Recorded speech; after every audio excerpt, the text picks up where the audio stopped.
Hi, it's Papa. Today I'd like to read another portion of a history lesson from One Man's Mile. Remember, last time we met Gilbert, an elder living on Moose Factory Island Reserve, and we also learned that there was a group of scholars who were coming to talk with him. So we'll look at that a little bit further today. For the most part, the division of Moose Factory Island was a pragmatic solution to a housing problem. Sources of residential funding defined the sectional boundaries. In the southern section, housing was provided by the government or school district. On the reserve, the band administered housing funds from government grants. Those living in the center of the island fended for themselves. The government houses were like those found on any military base anywhere in the world. Homes provided by the school were of the single-family variety, resembling double-wide mobile units. Native houses were plywood and frame boxes, forming a miniature suburban sprawl. These two sections had straight, planned, orderly roads running north to south and east to west. The center section was different. Each home was built to taste and budget. There were two-story homes built to use heat efficiently. There were sprawling ranch-style homes and tiny box houses. There were even elaborate tent frames reserving land until a permanent dwelling could be afforded. When this section of the island was being established, there was no need for orderly roads. People lived where there was room, usually near family. In the 60s, it became necessary to make order from the squatters' chaos, to provide services such as fire protection and garbage pickup. Streets were built through the maze of homes. Where homes blocked the forward progress of the street, a cul-de-sac was built. People were easier to find in the two end sections of Moose Factory, but the center section seemed much more vibrant. Gilbert, an exceptional person, had built an exceptional house on the edge of the reserve. His was the first house on the reserve, making him easy to find.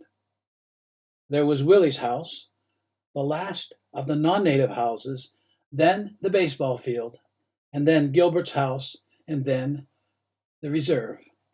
Gilbert's house was exceptional in that he built it to taste and necessity, rejecting plans used by virtually everyone else on the reserve. The small band of researchers, having completed their journey from Toronto, first by car, then 200 miles by train, and finally crossing the Moose River in a freighter canoe, made their way from the dock down dusty Center Road to Gilbert's house. They were expected. This might not have been a good thing. Gilbert had time to prepare. Assuming that I was a scholar in my own right, Gilbert invited me to his home to meet the research team. I think he felt more comfortable, despite his diplomatic aplomb, with another Southerner, white person, presenting and being present for the initial meeting at this time. I also came to understand that Gilbert wanted witnesses. I arrived early for the interview. Gilbert was subdued but enthusiastic. "This will be interesting," he informed me. "These are experts on the history of the area. They just want some detail about Hudson once he hit land near Rupert House." "You know about Henry Hudson and his men?" I asked, caught up in spite of myself, momentarily forgetting to whom I was speaking. "Some. There's not a lot to know." When the knock came, Gilbert opened the door, welcoming everyone. I noticed that the open door didn't add much light to the already bright room. Huge corner windows with multiple panes of glass made the room warm and cheery. Gilbert's house was small. This room was a dining room, living room, and meeting place. The five of us must have approached the legal occupancy limit. "Come on in and sit down. Can I get you some tea?" Gilbert was beaming, sincerely pleased to welcome his visitors. His offer of tea betrayed his nervousness. Gilbert was a staunch follower of native social traditions. Native social tradition dictated that tea was served at the end of a visit. Before anyone could find a seat at the table, Gilbert introduced me. This is our rector. He has a keen interest in the history of the area. We shook hands, with each person identifying himself or herself. Hi, I'm Karen Trotter, teaching fellow at the U of T. Russell Simpson, nice to meet you. Bill Maselby, glad to sit down. This was a nice group of people. Karen seemed the youngest, probably in her mid-30s. Russell and Bill were typical academics, wire-rimmed glasses and all, both in their 40s. Each came armed with a notepad just in case the other did not record things quite accurately. Karen had a small tape recorder. Russell had a camera. We appreciate you taking the time to see us, Gilbert, Bill began as the other two interviewers surreptitiously surveyed the room and house beyond. Gilbert was a small talk expert. Always happy to learn a little bit more about this area, and I intend to pick your brains. Did you know the bridge at Moose Factory is the only example in Canada of an inverted suspension structure? Gilbert asked as if he informed.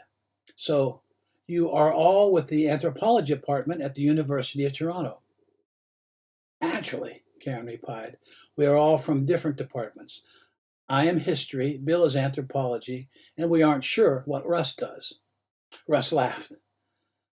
I'm in the bursar's office, just came along for the ride. Bill and I have traveled together a bit. He writes, I take pictures. How long have you been living here, Father?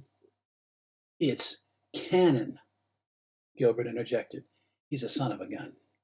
The honorary title given by the church for faithful service was a never-ending source of jokes such as, he's got a pretty high caliber, or maybe that's why we see him loaded so often. Gilbert couldn't resist. Embarrassed, I laughed. I was here for a year about 7 years ago and couldn't stay away. I've been here for 3 years this second time. Are you the pastor of the church that floats away? Well, I began. Yes, but that's another story. Gilbert completed my sentence, preserving his right to another information session. Canon Collins is our Anglican priest. History buff? Karen asked.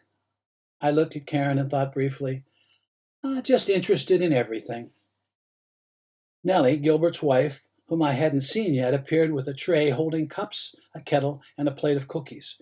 Her gray hair was done in a tight perm, accentuating the roundness of her smiling face. Her eyes, bright and friendly, lighted on each face in the group, stopping for an extra moment at Gilbert. She filled the room with a palpable sense of joy. Tea and cookies. We won't talk here today without tea and cookies. How are you, Jim? Did you walk all the way up here to listen to Gilbert tell another tale? No, I replied. I came for the tea and cookies. Another tale! Gilbert feigned anger and hurt. Leave the tray and be gone, woman. Everyone laughed at the exchange. If the visitors caught the not-so-subtle warning in Nellie's clip, they didn't let on. Nellie poured just the right amount of milk and then the tea. With tea to fill awkward pauses and occupy hands, everyone relaxed. The conversation drifted from the Polar Bear Express, rail link to the south, to the beauty of the countryside. Next time I'll read a little bit more of a history lesson. If you'd like to hear the reading of The Mittens, the first chapter, or learn a little bit more about why I'm reading, please check out the earlier YouTube videos. This is a new experience for me, so I have trouble saying YouTube videos. YouTube videos. I hope you have a great day. Remember to love one another.